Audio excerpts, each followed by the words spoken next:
It's very generous that Professor Green, he spared me this 1 hour morning lecture time, so that I can give you some introduction to what I will be doing for the afternoon lectures on model reduction and also advanced chemistry solver development. So this topic, basically, you can consider is part of this morning lecture, because if we have a computer program to generate large mechanisms with 1,000 species or 10,000 species even, so how to handle it in practical systems. So naturally, we do need model reduction to be able to use it in CFD simulations, right? And also, in addition to model reduction, we need to come up with more efficient solvers, because a lot of chemistry solver we have been using in the past, like those ones in Chemical 2, for example. If you have been using it, you will find it's not that efficient, particularly for large mechanisms. If you get 1,000 species involved, you will find you need to wait for a very long time to get a solution, even for 0D reactors. For example, autoignition delay, if you run Synken with 3,000 or 5,000 species, you will find you need to wait for several hours, or sometimes wait for a day or 2 days to get a solution, even for an autoignition case, right? So this model reduction topic, it gives us some rough idea of what we can do in this scenario, in this case. So I myself is not that much kinetic person, so I will just stay away from this very fundamental chemical kinetic theories. Let's look more about this systematic reaction mechanisms. If you put in real flames or real reaction systems, what can we take advantage of to reduce it, and what do we need to know?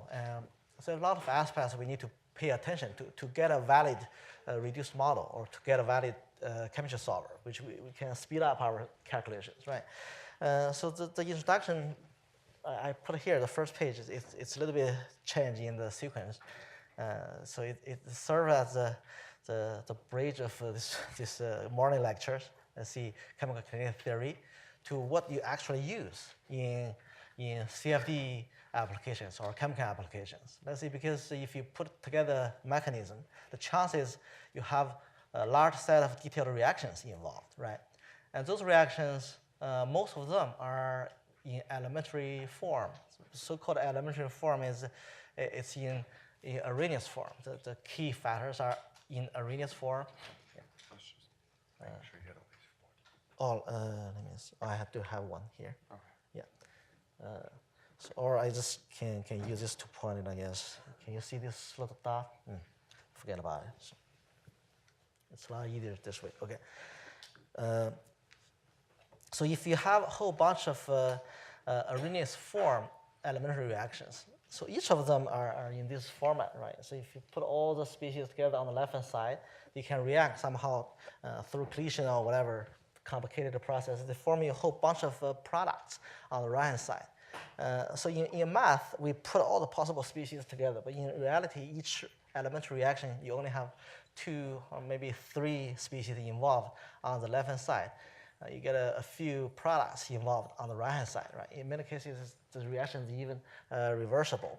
So if you look at this so-called law of mass action for this one, so basically the reaction rate, for forward reaction rate, reverse reaction rate, you have a temperature-dependent part, you have concentration-dependent part. So, the first topic you may be interested in model reduction is probably where the system will end up with, right? So if you put a fuel with oxide together, put them in a burner or a combustor, wait for a long enough time, chemical reaction happens, and then it goes to some final state, right? So typically we call those states chemical equilibrium states.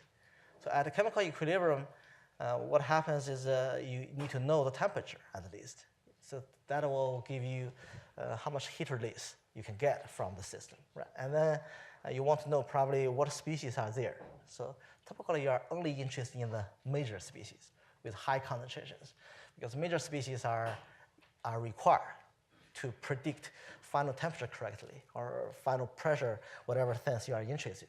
But as we all know, chemical equilibrium has nothing to do with kinetics. So it's governed by thermodynamics, right? Algebraic equations. So you know the initial state, then you can compute what happens at the final state. So if you want to get a reduced model only for chemical equilibrium, it's supposed to be super easy.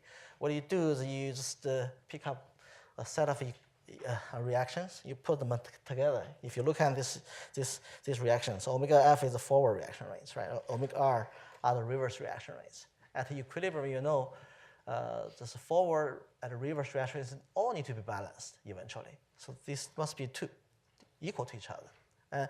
You end up with this equilibrium constant in the end, right? This one will be a function of all the species concentrations.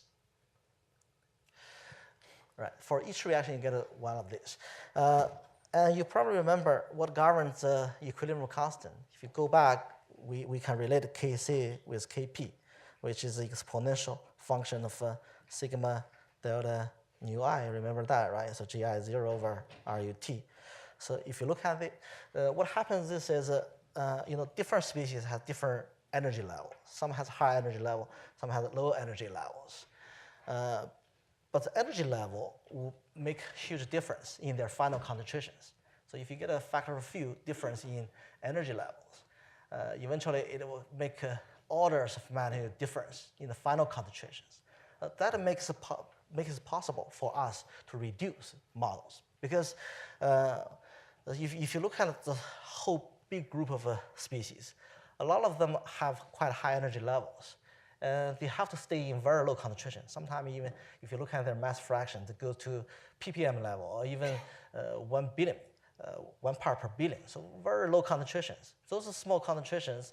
If you are not interested at all, in many cases you can either throw them away or you can use so-called quasi-steady state approximation to get rid of them in the system, right? So that'll make it reduction possible.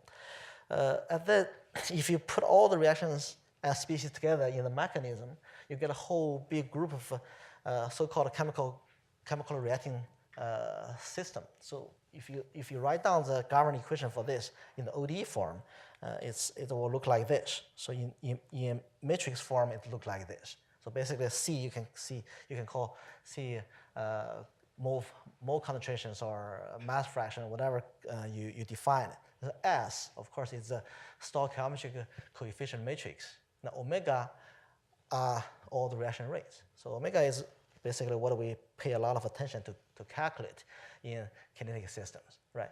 But in flame simulation, in CFD simulations, or in even simulation of 0D reactors, how to solve this big group of ODE together very efficiently, that's a key challenge. If you get a lot of species involved, it can be very time consuming to solve this seemingly simple system. It looks like one equation, but if you get 3,000 species involved, the solution can take a lot of time. All right. And secondly, if you want to reduce this model, the key is from this formulation. You know, we need to find which reaction, which species are important. We want to keep, right? Which others are not important. Then to determine which one is important, which is not important, you have to know the concentration information. You need to know the composition, the species composition information. But without knowing the concentrations, basically you can't tell much about who is important, who is not important. To make an analogy of this is, you can consider this highway system. If you build a highway is similar to this KT term in this rate parameters. If you only know the highway, I have a very wide road to this direction, small road there, it doesn't tell you the information of traffic at all. If you want to predict traffic or flux, you do need to know population, right? So how many people live here, how many people live there. To get this information, that brings in a whole lot of challenge to the area of model reduction. So where do you get this composition from? So typically we can scratch our head in the beginning. Probably the simplest one we can think of is autoignition. So a lot of people use autoignition, 0D ignition, either constant volume or constant pressure system to get those possible concentrations, right? Mixture composition. And then some of you may think, how about 1D laminar flame? Because flame speed is definitely important for a lot of applications. So how about we sample reaction states in 1D laminar flames? But what else do we typically use? We know eventually we need to use this detailed mechanism in CFD simulations with turbulent flames. What happens in turbulent flame, we really don't know before we can do a 3D simulation, right? So we do need to somehow magically get the sample states from somewhere. Or you want to ask, is it sufficient just to sample reaction states from autoignition? And if you look at the literature for model reduction, actually that's pretty much a lot of papers only use autoignition. For example, ignition delay, or some of the competitions you sampled from this mixture before ignition to do the reduction. Right? In that case, you can anchor the ignition delay time accurately for the reduced model. But would these reduced models be valid for real systems, real combustors? If not, what else do we need to include? So the sampling state is very important. Actually, it's probably one of the most challenging stuff we need to worry about in model reduction. Okay. So before we dive into the details for sampling reduction methodologies, so here let's show some of the challenges. This is pretty much the starting point. So why do we worry about this detailed chemistry at all in CFD simulations? Many decades ago, people think one-step chemistry probably is good enough for a lot of cases, or even sometimes you don't need a reaction at all. You know, for non-premix flames, many cases the flame, if you're assuming it's strongly burning, you know you can use almost this equilibrium to approximate the flame structure, and it's pretty good in many cases. And people call this flamelet model, right? You know, if you have done CFD simulations with non-premix flamelet model, you actually don't need that much information from kinetics, right? But where do we actually need detailed chemistry, and why do we have to use detailed chemistry? So what kind of problem will be involved if this is the case, all right? So let's look at some simple examples. Then we can give some real combustor which does require detailed chemistry. Okay. So the first of all, the earliest one, 80 years ago, people realized even for hydrogen system, simple like H2 system, H2 plus O2 give you water, right? So one-step reaction, somehow it cannot explain some of the non-monotonic behavior for the so-called explosion limit. Particularly for the second limit, what happens here is a little bit against the intuition. If you write down the detailed chemistry, you all know you get a chain branching reactions. The primary chain branching pathway is here. So this is formation of a major radical pool. And then you get the so-called chain termination reactions. So second part, here you get a whole bunch of chain termination reactions, all right? It consumes radicals. And then the third part, you get the so-called degenerated chain branching, which is only enabled or activated at high pressures. At second limit, basically, these two are competing with. Let me see. So this one probably let's include here. So this R1, R9, they compete with each other to give you the so-called second limit. And you know, Semenov got the Nobel Prize for realizing this effect for chain reaction. All right. This is probably one of the earlier examples. People realize detailed chemistry is indeed needed or required to capture some of the nonlinear effects in flames or reactors. In today's combustor, you know, if you talk about the real combustors, you think of IC engines. Let's see, right? You get a combustion in cars, gasoline engines, or in diesel engines, the trucks. So in IC engines, you know, people talk about the ignition delay time. Or sometimes for gasoline engines, people talk about this wrong, or MON, these two numbers. So octane number. Okay, so wrong research octane number. So motor octane number. Octane number, you know, for gasoline fuel, You can approximately describe it how easy it can ignite by blending heptane with isooctane. So one is easier to ignite, one is more difficult to ignite. So if you get an isooctane, somehow you don't get a lot of autoignition or knocking in your car. So in that case, it's safer. So, but you need to pay more price to get high octane numbers, right? So you get a 90-something octane number fuel, you need to pay extra money for it. And in diesel engines, people talk about this CETAN number. The CETAN number, or direct CETAN number. So CETAN number basically is measured by you mix this CETAN, which is also hexadecane, with isocetane. So one is straight alkane and one is branched alkane, similar to the gasoline fuel. So basically all this IC engine terminologies, Ron, Mon, CETAN numbers, it translates somehow to ignition delay time. So how much time it takes for ignition to occur, right? So the IC engine community care very much about ignition delay. And also if you look at this chart, the first chart here shows the ignition delay time versus the initial function, right? So basically, IC engines operate in this range. So where you see this non-monotonic behavior, or people call this negative temperature coefficient behavior, NTC regime. So at this regime, the ignition delay time is controlled by the competition of similar to hydrogen case, another set of chain branching reaction through the O2 addition, formation of ketones and aldehydes, and to compete with the high temperature H abstraction. So eventually give you olefin formation. All right, so this competition between two different pathways, one is chain branching, one is the chain termination, effectively it give you similar behavior at the second explosion limit. So sometimes you get a higher pressure, it's even more difficult to ignite. So that's the non-monotonic behavior you observe in a lot of IC engine applications. All right, and then you probably wonder why in IC engine community people worry so much about the ignition delay. Why not flame speed sometimes and other stuff?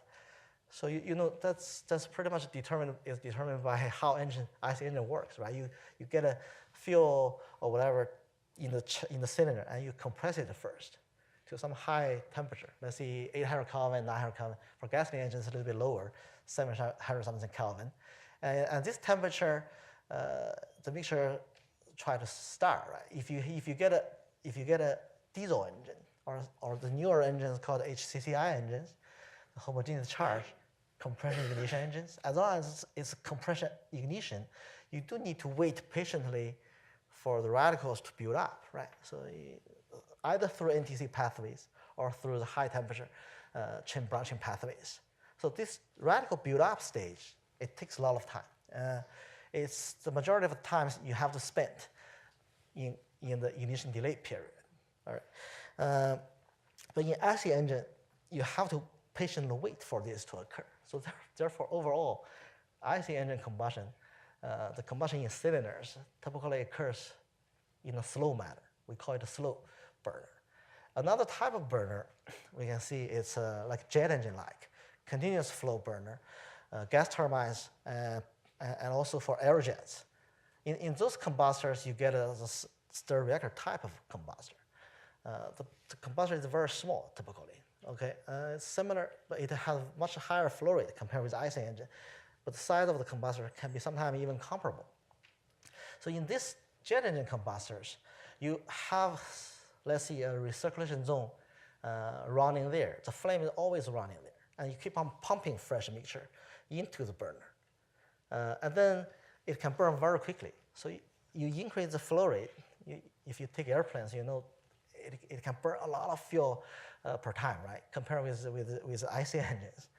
In this case, so people think probably flame chemistry, high temperature chemistry is more important. But in terms of kinetics, what's the major difference between this jet burner versus IC engine burner? In jet engine burner, I can tell you, so because it's a continuous flow reactor, its response is governed by this kind of S-curve behavior. Okay? So typically, once you have the flame running there, you are staying on the upper branch of the S-curve. on the upper branch, temperature is high. You get a lot of radicals already there, right? So you don't have to wait for the radical pool to build up. So what happens is whatever fresh mixture you pump in, it just bypassed the radical explosion stage, and it immediately goes through thermal runaway, and it gives you fast burning. How much faster it can be in this manner? It can be faster by a factor of 10 or a factor of 100 in many cases. So I will show you more example later. So basically, this makes a huge difference in terms of combustion design or in terms of model reduction. So what kind of reaction state do we need to worry about for these two different kind of burners? If you get an IC engine type, you have to predict the ignition delay time correctly, right? If you get a jet engines, you probably don't need to worry about this chain branching stuff, some of the chain branching stuff.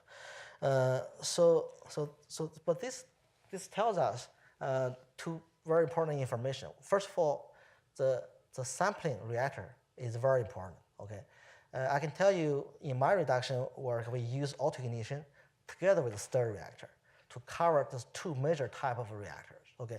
Secondly, for this in terms of kinetics, for ignition delay, you have a lot of experiments to use to, let's see, compile mechanism or calibrate the rate parameters. So we get a shock tube for that. Shock tube, it's auto-ignition, right? The shock compress the mixture, and you have to wait it to ignite. So that one takes usually quite a long time. The ignition delay time in shock tubes is controlled by the chain branching stage, the radical explosion stage. All right. Sometimes you see flow reactors. Flow reactor, if you look at the Garman equation, it's basically the same as the shock tube or the 0D constant volume reactor.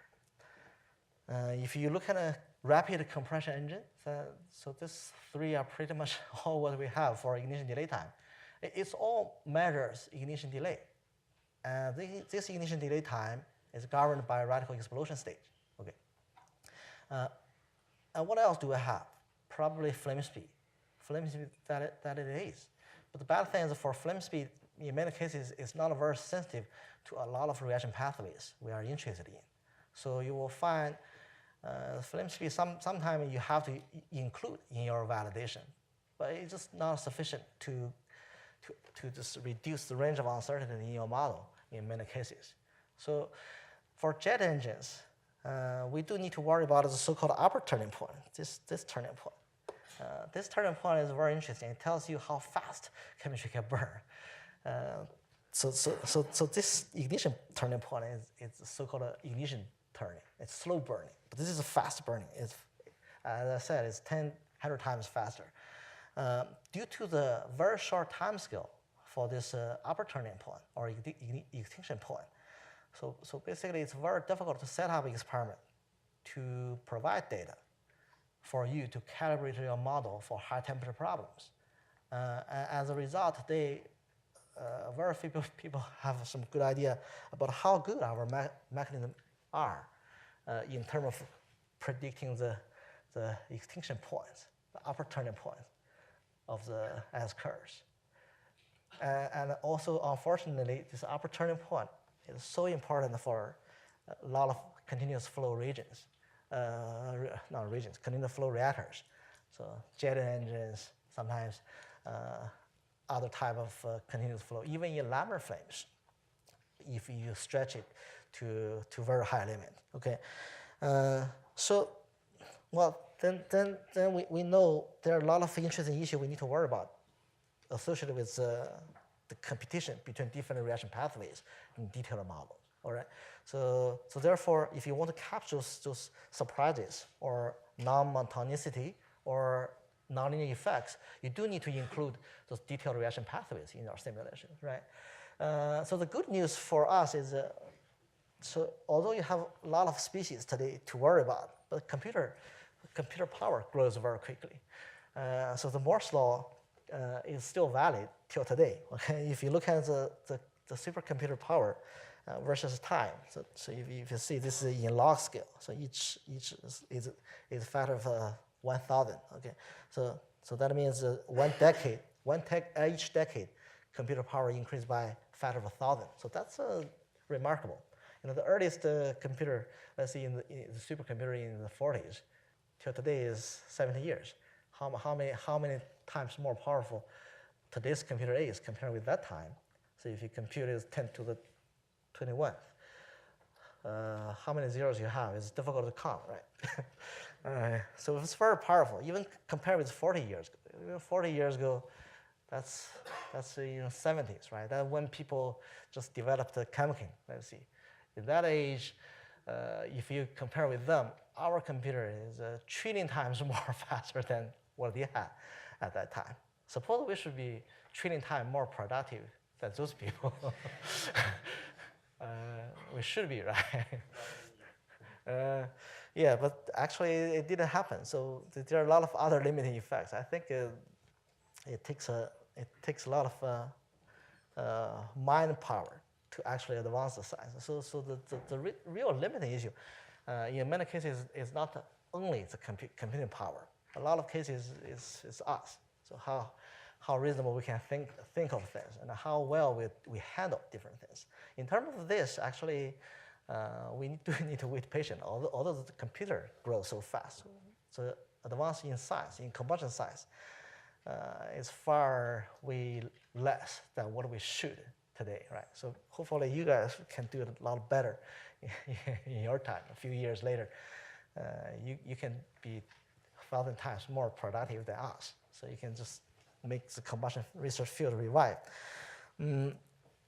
But never mind. So suppose you get a computational kinetics, and with this powerful computer, you can easily build up a lot of detailed chemistry, right? So previously you cannot handle 10,000 reactions, let's see. But now, in a click button, you just wait for a few maybe hours, few days, you can get a quite big mechanism.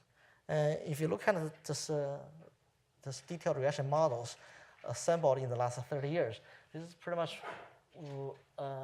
most of the representative field types are plotted here in start. So basically, if you look at this, the y-axis shows how many reactions we have in the different models we compile, and the x-axis is how many species we have. So this dashed line here, it's basically a linear correlation line.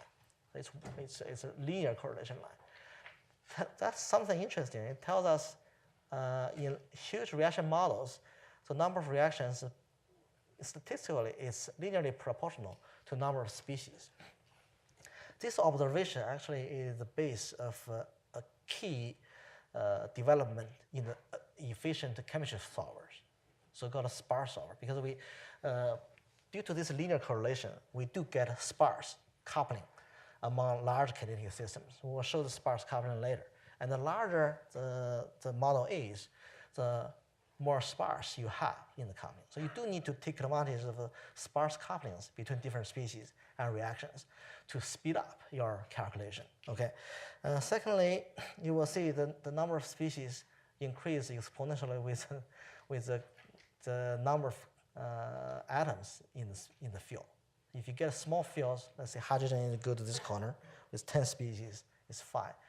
Methane, ethylene, you get about 100 or 50, 100 species, somewhere around here, is fine to handle small molecules, right? But with gasoline engines, go somewhere here. With diesel engines, biodiesel engines go to even larger. So it tells you the size of the models, actually it grows almost exponentially with number of atoms. You get a more complicated molecule, you do need to have significantly larger model, detailed reactions, detailed mechanisms to capture all these reaction pathways. All right, so it's very challenging. So if you get let's see, several thousand or 10,000 species to worry about, even for model reduction, because it's even difficult to compute 0D reactors, right? As we said, the reduction, you have to have sample reaction states, the concentrations. If you don't have the concentrations, the game is over. So, and the concentrations cannot be arbitrary. If you get a random sampling for reaction states, your reduced model can be totally irrelevant to the real flames. So you do have to sample these reaction states from something relevant to the target flames you want to simulate. Okay, and this relevant stuff it has to be affordable in your calculation. So even if you want to generate a large mechanism through computation, you still need to select what reactors you need to include in your model generation, right? So you include the ignition or stir reactor. So whether it's sufficient or not, that's a good question. Okay, but let's go back to this. I just showed this before. To show if you put all the species and reaction together. So basically, you end up with dealing with an ODE system like this. All right. In matrix form, we can pretty much neatly handle all these strategies need to be taken to get a reduced model or to speed up the calculation. So then let's look at if so we have done this. Okay. So let's look at the first topic for the model reaction, the sampling state. Okay, so if we want to get relevant reaction state to the let's say turbulent flame, whether it's IC engine or jet engines, we are interested in. So what are the tricks we need to be careful with to get relevant sample state? Okay, so here I listed a few of the reactors I just mentioned: auto-ignition, stir reactor, 1D flame, and turbulent flame. So ideally, if you want to predict turbulent flame, so you should sample the reaction state from turbulent flame itself, right? Because that's a real case. If you don't do this, so nobody can guarantee your reduced model will be valid for this target. That's still the case for today. Today we get a reduced model from simpler systems, 0D or 1D reactors, but we can never guarantee it will be valid for turbulent flame. We can only do our best to cover as much as possible for these different types of reactions. Okay, so basically today some people has already started working on this topic. If you can possibly do some simulation with turbulent flames, whether we can use this as a sample source for the reduction. And sometimes you find this is possible. When, for example, you can use RAS or LES simulations to efficiently simulate some of the flames. You can just use the subgrid model because it will give you some kind of assumed reaction states, right? You will get this reaction combinations from the subgrid models. And those sample points, typically it can be more closer. It can be closer to the real situations in turbulent flames because you largely get the right flame condition, flow condition, all right, or residence time condition. But we really don't make huge progress yet for this topic. But this is keeping this in mind. But philosophically, this cannot be the ultimate solution because if we can simulate 3D CFD already, so you probably want to ask, why do we bother to do the model reduction? If you can simulate it with detailed chemistry already, it doesn't make that much the big deal to get a reduced model from the output of detailed solution already, right? So in the following, therefore, let's assume we can only get a reduced model from simple systems, and we want to extend this reduced model to real systems. Then that will be really challenging. It does need us to have some deeper understanding of different combustors and the selection for different combustors. So let's look at the several important combustors one by one. So the first one is auto-ignition. All right, auto-ignition. If you look at this figure is for methane air. The ignition starts from different initial temperature. With higher initial temperature, it ignites faster. Lower temperatures, it ignites slower for methane because it doesn't have NTC behavior. You can clearly notice there is a stage which is almost flat. So if you look at this flat stage, temperature is almost a constant there. All right, and then suddenly you have a step function-like part. So typically, people define the time between this as so-called ignition delay time. The majority of the chemical kinetic work is targeted at getting the ignition delay time correct. Because temperature doesn't change here, so what actually happens there? You all know this this stage actually reaction is still going on, and it's absolutely crucial because you are building up radical pool there. And if you look at the concentration of H in the log scale, so this is H concentration in log scale. If you look, okay, it does grow exponentially as time during this stage. Okay, so you need to patiently wait for this to happen, and then eventually it will lead to the second stage. And this stage, it's like a step function, it's called a thermal runaway. Why it's like a step function? Because thermal runaway stage typically is much faster. As I mentioned, it's 10 times faster or 100 times faster. So it's so fast that a lot of people don't pay attention to this. But actually, it gives you the largest jump in temperature range. In IC engines, probably people don't care too much about how this jump occurs. But in jet engines, this is indeed important because in jet engines, this stage was bypassed. You want to burn fast. How do you burn fast? You don't build up your radical pool from scratch, but you have the flame there running already, like a stir reactor. Okay, you pump your fresh mixture into the stir reactor. This stage is bypassed, no more. Okay, what happens here is what happens inside this very thin layer. If you can manage to make this part correct in your chemistry, you will find your model will probably have big trouble in predicting the jet engine combustion. Lean blowout problem, for example, flame holding, or sometimes even in predicting turbulent flame speed. Okay, so but to deal with this is really very, very challenging. Okay, we do need to zoom in this part to see what happened to this. So to measure ignition delay time, it doesn't give you a lot of information what happens in this state. So ignition delay time doesn't give you much information. So we have to look at something else which can stretch this part. So it lets you to take a very detailed look at what happens there.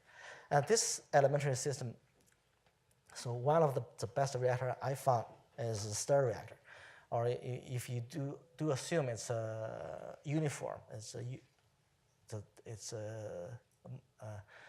if it's well stirred or perfectly stirred, so it's 0 dimension, right? If it's not that well stirred, it's a lot more complicated. So right now, nobody can truly predict what happens in the so-called well stirred reactor, which is not uniform yet. So let's just look at the ideal case. If you get a perfectly stirred reactor, 0D case, what will happen? The 0D stirred reactor give you a similar response as other high temperature flames, continuous burning flame.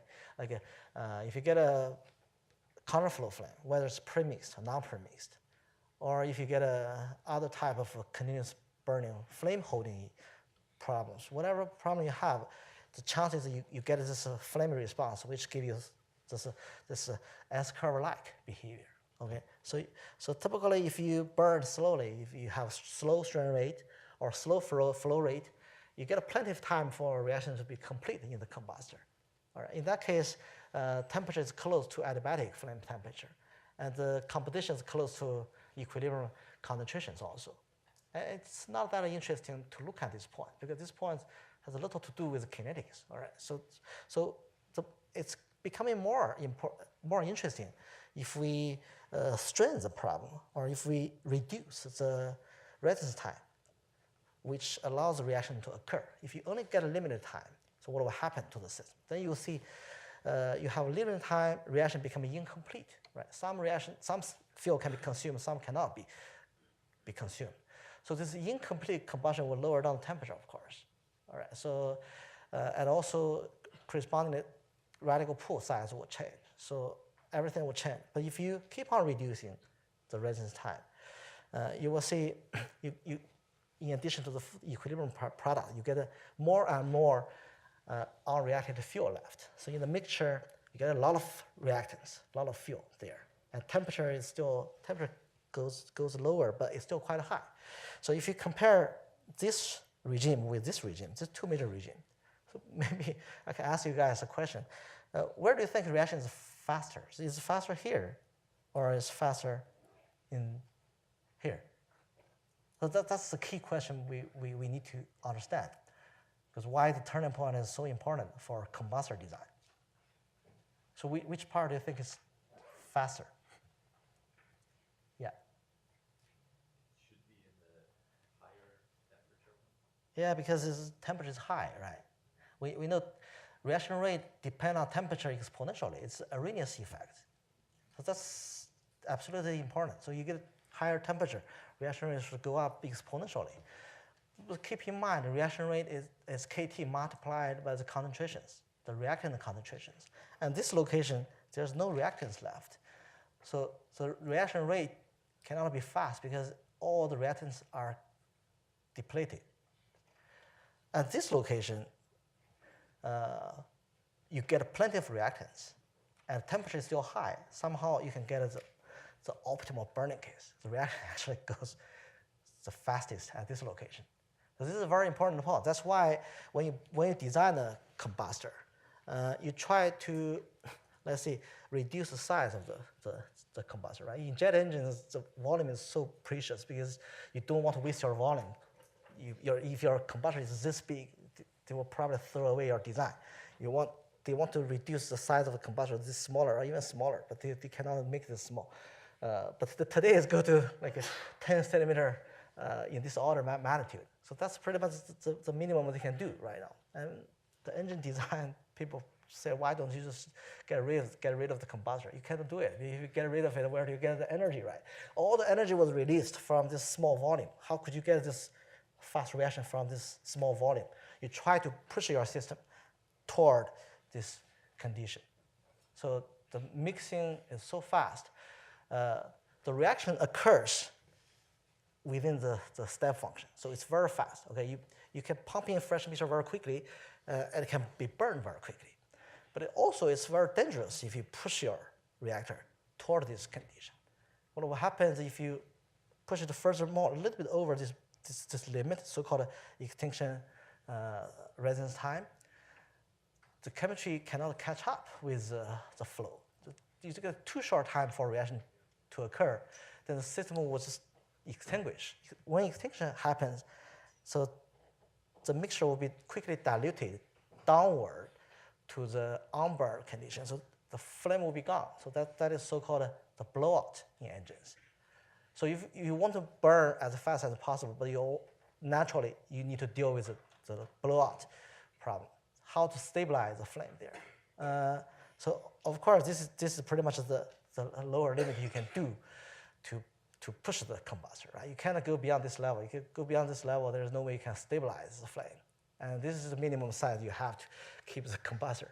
That's why in jet engine today, people try all different designs. It's this small. But if you look at the residence time, it's pretty much close to the extinction time, and also with some safety factor. You need to be a little bit safer on site to operate somewhere around this range. Let's see, still fast burning, but close to the fastest possible scenario. Okay. So therefore, if you want to get reduced models for jet engines, gas turbines, you do need to sample from similar applications, which give you the upper turning point. Right? You can sample from stir reactor. You can sample from highly strained premix flame or highly strained non-premix. The chances you look at the different flames near the extinction limit, the chemistry is very similar. Okay?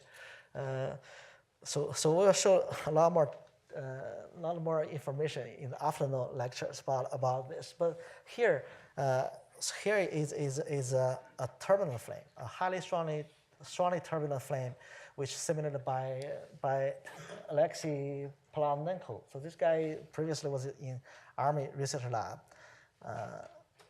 in Naval Research Lab, and later a few months ago he moved to University of Texas A&M. So this guy is one of the major DNS person who performed this extreme scale DNS. So the DNS he performed actually recently was even larger than Jackie Chan's simulation in Cynthia. So this is one of his simulation, DNS simulation. So for a reduced model with a reduced model for endodecan, he put in a premixed turbulent flame with the so-called Karlovitz number. He tried out several different Karlovitz numbers. This one was a Karlovitz number for 1,000. Carnot's number 1,000 is strongly turbulent, right? But it's still not the stir reactor limit yet.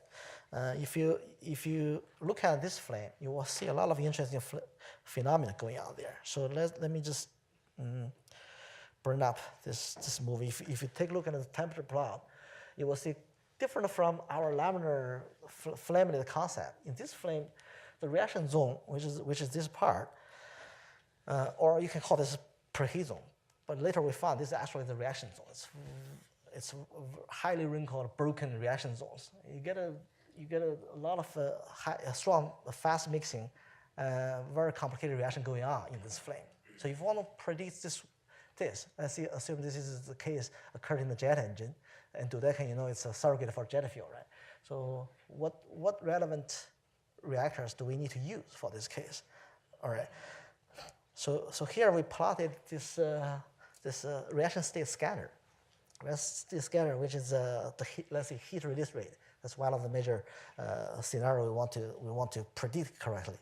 As a function of temperature, okay, we sampled reaction state from DNS, the real flame, overlaid with 0D reactors, which is autoignition. If you look at this, autoignition is dashed red line. Stir reactor is dashed green line. And also 1D premix flame.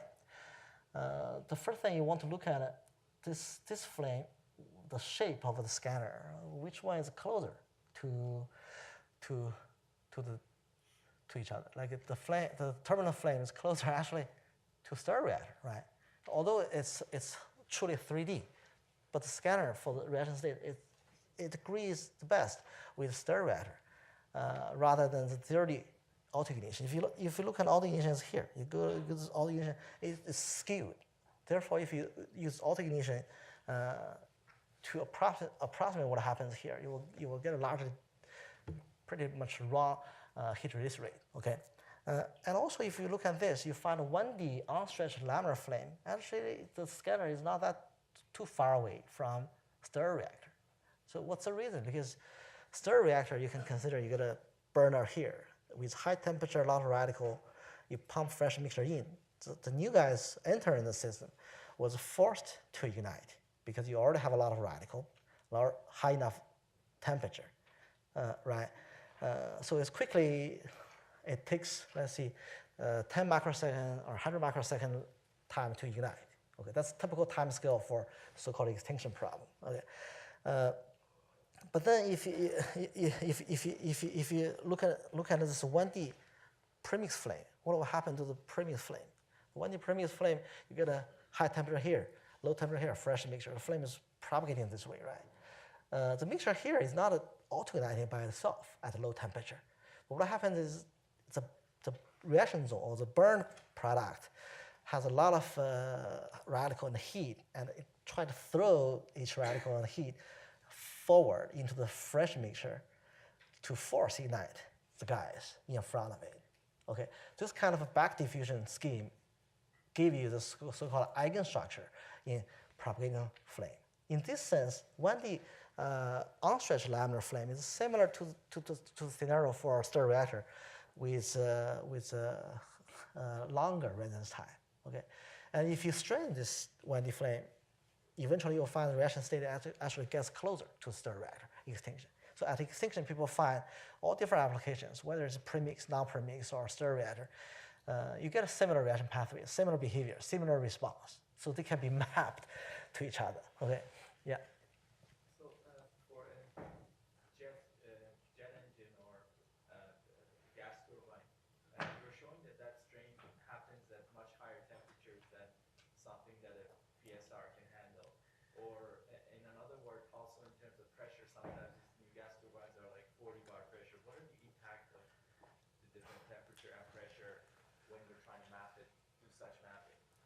Well, if you keep on increasing the pressure, people try to increase the pressure because you want to get more efficiency out of it, right? As we know, due to the efficiency depend on the compression ratio. So previously, for gasoline engine, you don't want to compress too much because you can get an auto-ignition knocking issue. Gas turbine, if you compress too much, you will get a similar problem. You get an ignition explosion, it can damage your engine. So therefore, the safety issue limits how much compression you can you can do. So for the state of art, the newest, let's see the GE's new gas turbine, the GenX, it tried to push the pressure to somewhere where auto-ignition almost can happen. So that give a lot of challenge to how to control this, to make sure it's safe. If you're not very careful, if you get an explosion, you will get a big trouble. So to change from 30 bar to 40 bar, the change in kinetic pathways is rather small. You don't have a lot of change in kinetic pathways. But auto-ignition delay change a lot, okay? That'll give you a very different scenario for safety. So you get a similar chemistry, but the safety challenge becomes severe if you increase the pressure.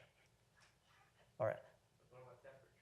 Because your temperatures in the previous graph for jet engines was 3,000 degrees Kelvin. What you can do is you can do sampling from different conditions, different inlet temperature, different equivalence ratios. For jet engines, typically the lean blowout occurs at lean cases. Let's see, a lot of people see it's smaller than 0.5. Phi is 0.45 something, for 3 something. That's roughly the overall equivalence ratio. So in very lean cases, because that's where the engine burning really slows down if your final temperature is lowered. So the lean blowout, we always talk about lean blowout case. Lean blowout basically tells you keep on reducing the fuel inlet. So the flame gets weaker. Eventually, the reaction becomes weaker, slower, and it's easier to get a blowout, right? To cover this effect, what you can do is you can sample PSR with different inlet, different phi, different equivalence ratio. But still, I can tell you what happens at a high temperature. Let's say 2000 or 2500 Kelvin even. The major reaction pathways are not that very different from this lean blowout case, which about 1400 Kelvin or 1500 Kelvin. That's roughly where the burner try to survive, 1500 Kelvin. The major pathways are similar. It's H branching reactions, the hydrogen core, and also the formation of CO. That's all the major thing. But one key difference between the two scenarios is at high temperature, it's competition between H branching and CO formation with flow dilution, because you're pumping the fresh mixture so fast to the system. The loss, you can call this mixing a loss.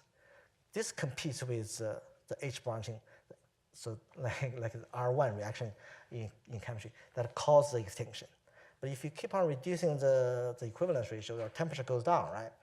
At 1500 Kelvin, if you look at the hydrogen explosion limit, that's get close to the second limit. So the H branching reaction starts to compete more with H termination reaction, R9 in hydrogen. So basically, these two cancels dramatically by themselves first, and then the remaining small part compete with mixing. So the mixing just need to be quite weak to actually quench a lean flame. It's a lot easier to quench a lean flame than to quench a high temperature flame.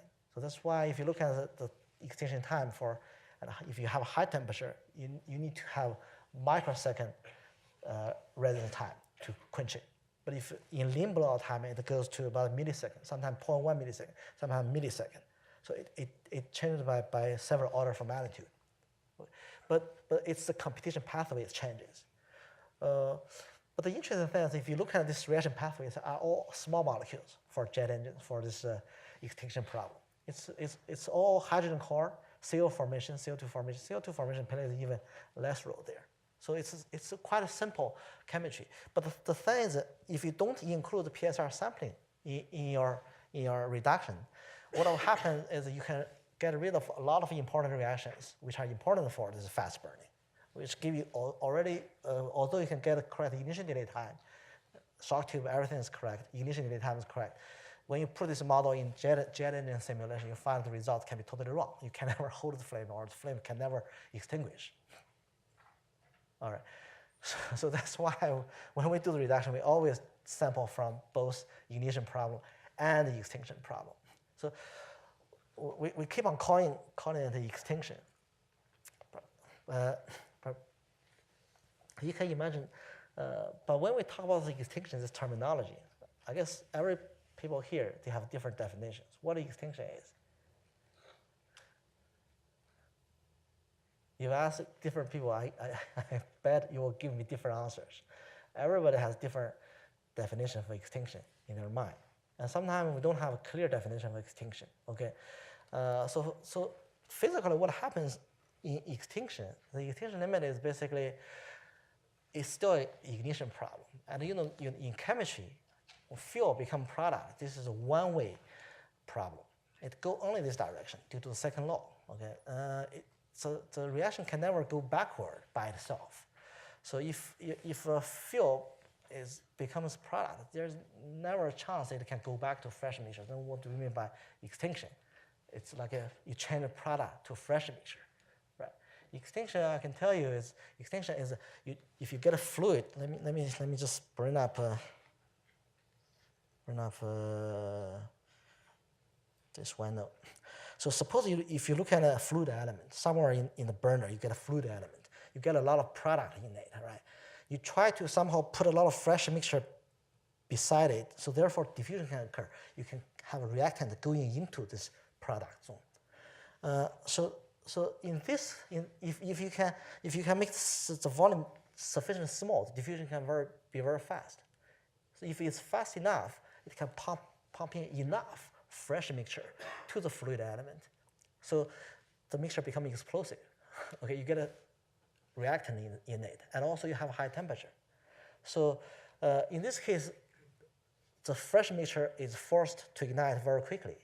Okay, extinction happens if you make it, let's say, too small. The diffusion is so fast, it's so fast that there's no sufficient time for reaction to be complete.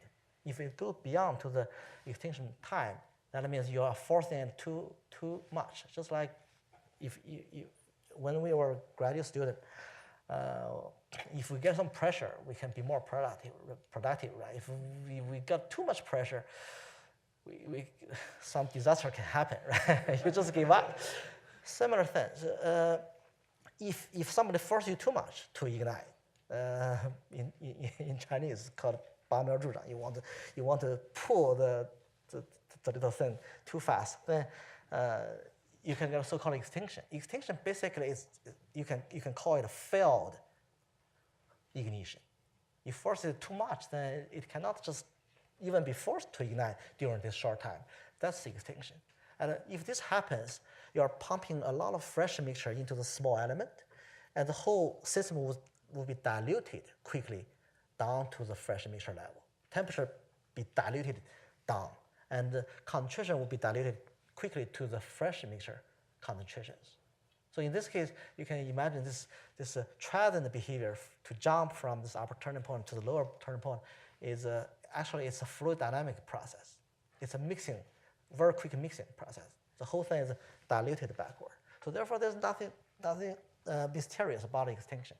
We have ignition, auto ignition. Right? You need to get rich by yourself to make money exponentially.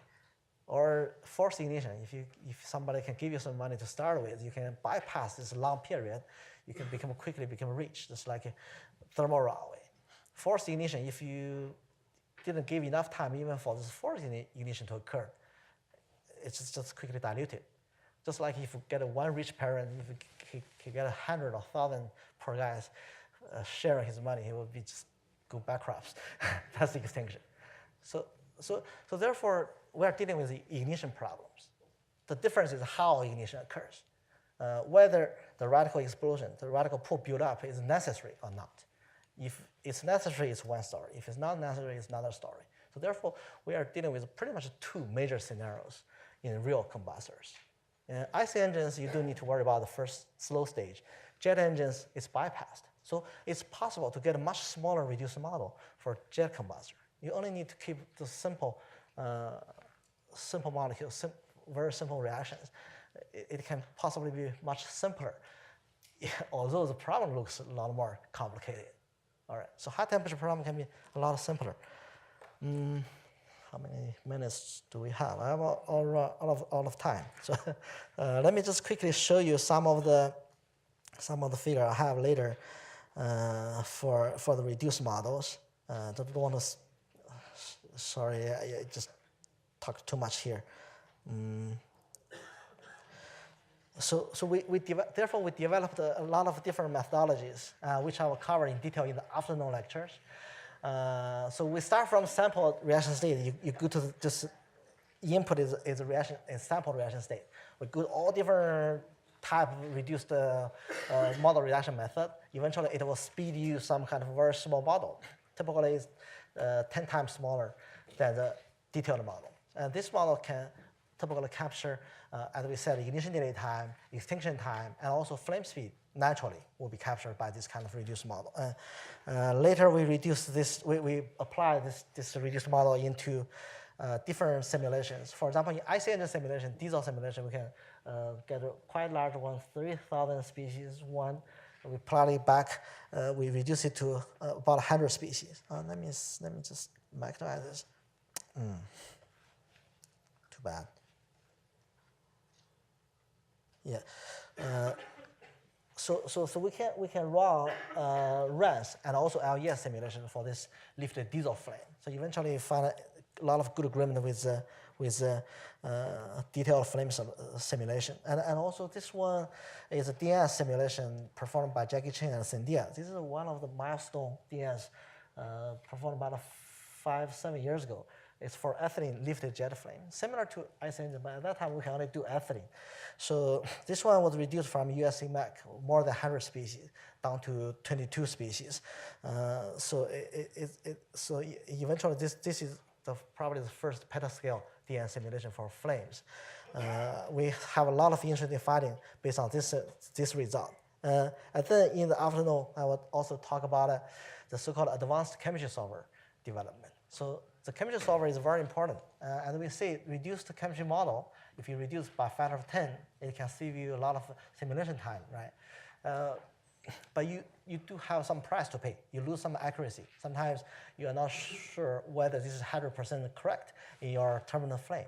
Then another strategy is we develop a more efficient chemistry solver. We take advantage of the sparsity of the problem and the stiff time scale of the detailed chemistry. We can have new or advanced chemistry solvers with 100 or 1,000 times faster than the previous ones, which can equally save your time and without almost any price. You don't have to pay a price. No accuracy issue. And sometimes you can even get better accuracy. Okay, so in the afternoon, I will show you some of the methodology we used to develop this solvers, which is pretty much described by this line here.